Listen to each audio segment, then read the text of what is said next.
Om Swastiastu, Shalom, Assalamualaikum warahmatullahi wabarakatuh.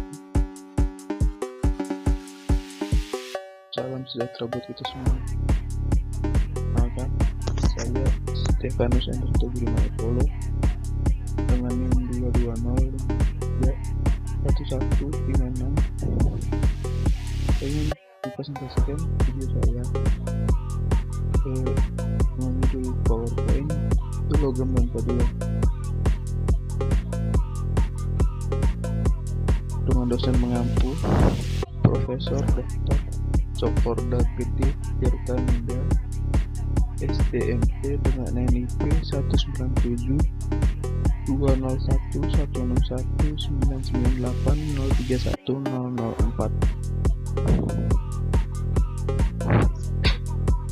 Sumber referensi atau sumber literatur yang saya ambil dari buku Science of Engineering Material Volume 2 Material. Table of content yang saya bawakan kali ini atau kali ini adalah 4.11 transisi thermal polymer, 4.12 merancang struktur polimer untuk properti yang ditingkatkan, pada 13 material komposit yang menggabungkan polimer, 4.11 transisi thermal polymer, perilaku transisi padat cair dari kristal dan padat amorf telah dibahas sebelumnya di bagian 3.7 volume 1. Terbukti untuk polimer yang sangat kristalin hanya peleburan kristalin yang akan diamati, dan untuk polimer yang sepenuhnya amorf hanya transisi kaca yang akan diamati. Sebagian besar polimer bagaimanapun adalah semi kristalin dan berada di antara dua ekstrem ini. Oleh karena itu mereka dicirikan oleh jenis suhu transisi seperti gambar yang di kanan, yaitu gambar dari 18 merupakan dari penentuan transisi gelas dan kristal, dimana TM menjadi suhu lelah domain kristal dari sampel polimer dan T suhu mendomain amorf dari sampel mengalami transisi gelas. Variasi volume spesifik dengan suhu untuk polimer semikristal diwakili oleh kurva EBGHI dalam gambar 4.18. Ketika lelehan polimer didinginkan, energi transisi, rotasi, dan vibrasi dari molekul polimer berkurang, dan ketika energi total molekul telah jatuh di titik di mana energi transisi dan rotasi pada dasar nol kristalisasi dimungkinkan.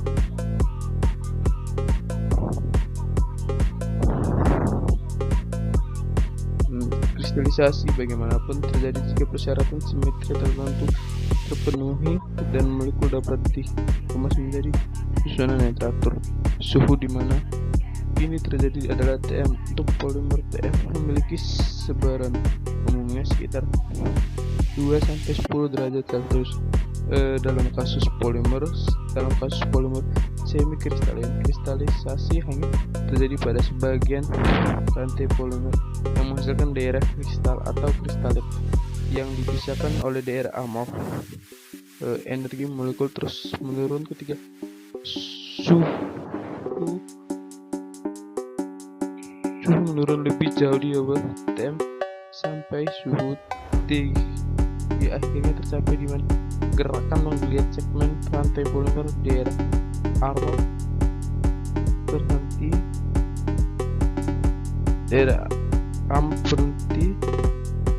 karena pergantian rotasi ikatan di bawah T. Daerah amorf tidak lagi fleksibel dan menjadi keras dan rapuh seperti padatan kaca.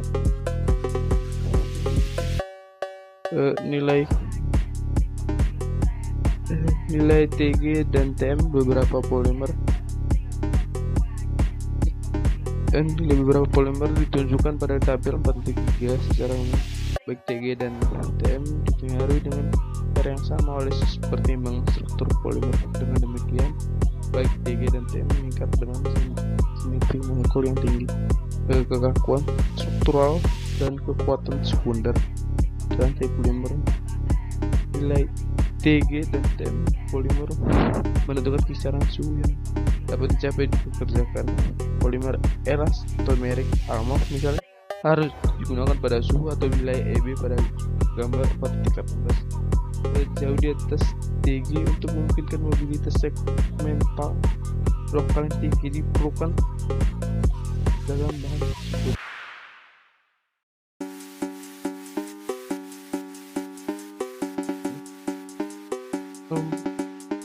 Selanjutnya ayat 4.12 merancang struktur polimer untuk properti yang ditingkatkan.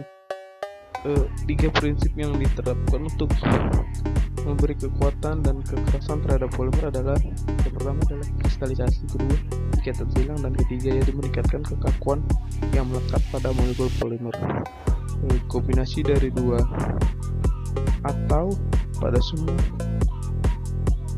semua dari tiga prinsip penguatan telah terbukti efektif dalam mencapai berbagai sifat yang polimer dengan polimer, atau pada gambar 4.19 untuk polimer yang terdiri dari rantai fleksibel, inherent, kristalisasi, dan ikatan silang adalah satu-satunya cara yang tersedia untuk meningkatkan sifat polimer.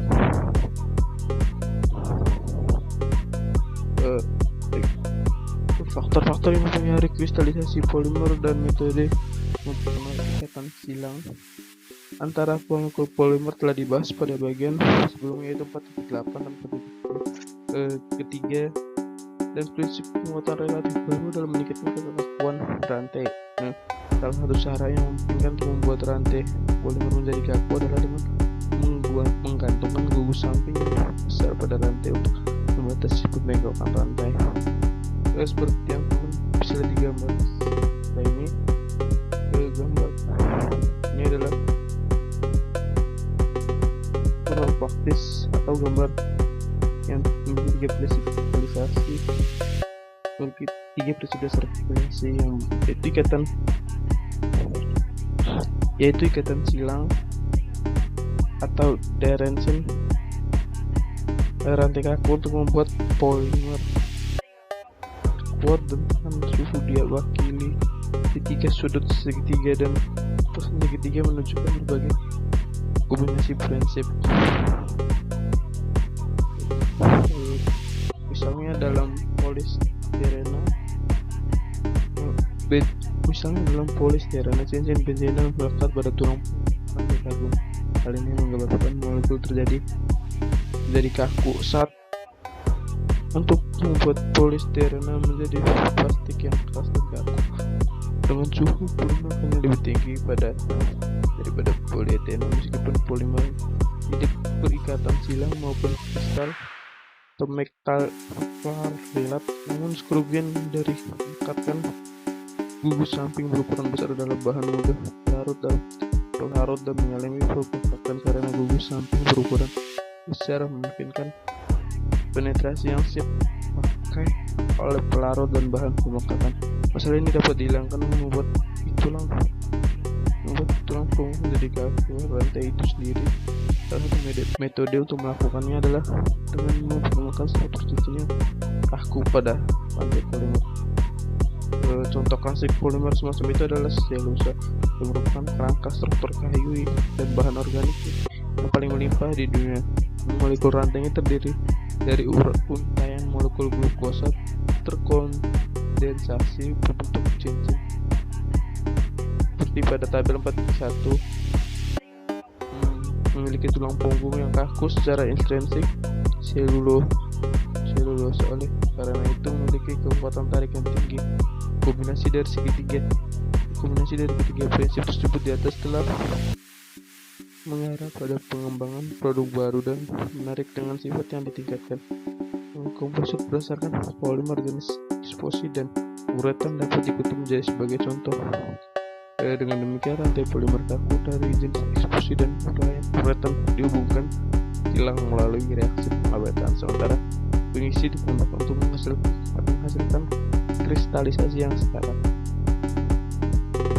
Berikut 4.13 yaitu material komposit yang menggabungkan polimer dengan menggabungkan dua atau lebih material dengan sifat yang saling melengkapi. Material komposit seringkali dapat diproduksi yang lebih baik dari atau bahkan berbeda secara radikal dari komponen itu sendiri dalam hal kekuatan atau ketahanan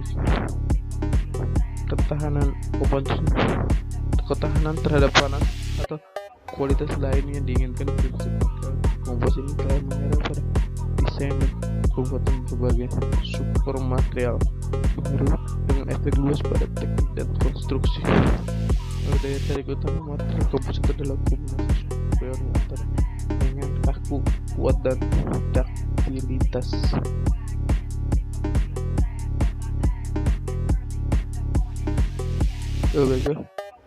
Kombinasi kekuatan dan duktilitas terbaik dapat dicapai dalam komposit yang terdiri dari komponen berserat yang tertanam dalam bahan matris bulat. Komponen yang disematkan juga dapat berupa partikel dan lembaran di bawah tekanan bahan. Cenderung mengalir keluar, tetapi dengan bikin menghasilkan gaya gesek pada komponen tertanam yang memberikan kontribusi untuk kekuatan bahan komposit. Polimer sangat cocok sebagai komponen matrik karena mudah menempel pada partik lembaran atau serat dari komponen lain.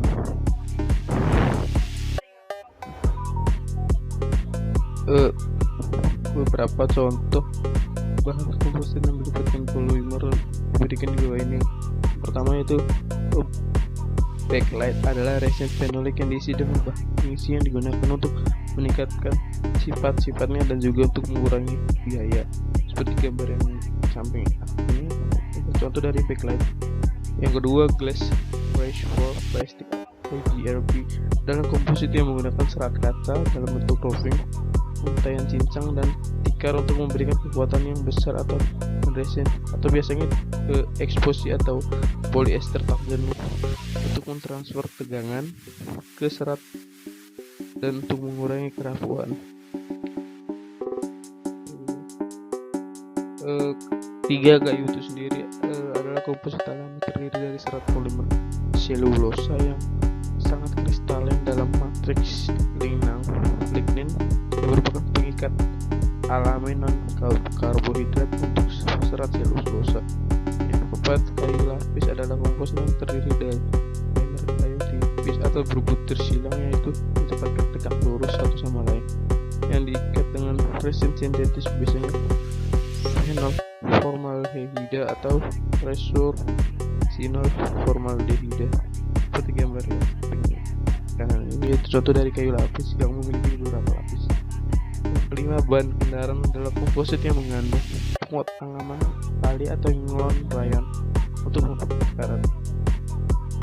Yang keenam yaitu polimer sekuler, juga disebut busa polimer, memiliki struktur sarang lebah yang mengandung sejumlah besar sel udara sehingga memiliki bobot ringan yang biasa dikomposisikan dengan kekuatan bergantung pada jumlah polimer per satuan volume.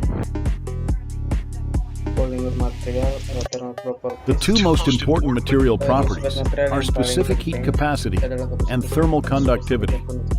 Heat energy within a polymer is removed by heat convection because of the coolants running in the cooling channels of the mold. This process lasts until the mold is opened and the product is ejected. Then it continues to cool to room temperature by dissipating its energy into the air.